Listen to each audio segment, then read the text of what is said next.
ایک بزرگ شخص نے اپنی پوری 70 سال کی زندگی عبادت، تقوی اور ریاضت میں گزاری۔ ہر لمحہ وہ نیکی میں مصروف رہتا، زبان پر ذکر الہی، دل میں خوف خدا اور آنکھوں میں آنسو ہوتے۔ مگر ایک دن جب وہ دنیا کی چمک دمک کی طرف نکلا، شیطان نے اس کے دل میں وسوسہ ڈالا، نفس پہ اس پہ غلبہ پایا اور وہ ایک عورت کے فتنے میں مبتلا ہو گیا۔ 7 دن اور 7 راتیں گناہ میں گزاری، حتیٰ کہ روح کانپ اٹھی، دل ٹوٹ گیا اور شرم سے آنکھیں جھک گئی۔ جب ہوش آیا تو سخت نادم ہوا، دل سے رویا، اللہ کے حضور سچی توبہ کی نیت سے نکل کھڑا ہوا۔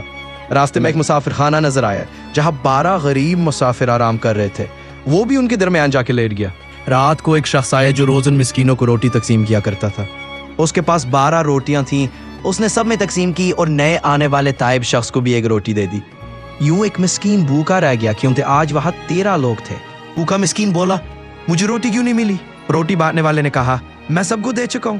وہ مظلوم چپ چاپ چلا گیا۔ یہ دیکھ کر وہ تائب بندہ رو پڑا، دل میں کہا، میری وجہ سے ایک بھوکا خالی ہاتھ رہ گیا۔ اس نے اپنی روٹی اٹھائی اور اخلاص و محبت کے ساتھ اس بھوکے کے پیچھے دوڑا، اسے روٹی دے دی۔ خود ساری رات بھوکا رہا، عبادت کرتا رہا، توبہ کرتا رہا اور اسی حالت بھوک میں صبح اس کا انتقال ہو گیا، دل میں ایک وجد کے ساتھ۔ حضرت ابو موسیٰ اشعری رضی اللہ عنہ فرماتے ہیں کہ جب وہ بندہ اللہ کی بارگاہ میں پیش ہوا تو ایک پلڑے میں 70 سال کی عبادت رکھی گئی اور دوسرے پلڑے میں 7 دن کے گناہ بہاری نکلے۔ پھر وہ ایک روٹی رکھی گئی جو اس نے اخلاص سے بھوکے کو دی تھی۔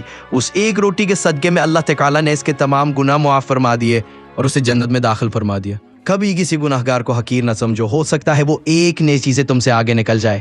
دوسرا، اخلاص سے کیا گیا چھوٹا عمل اللہ کے نزدیک بہت بڑا بن جاتا ہے۔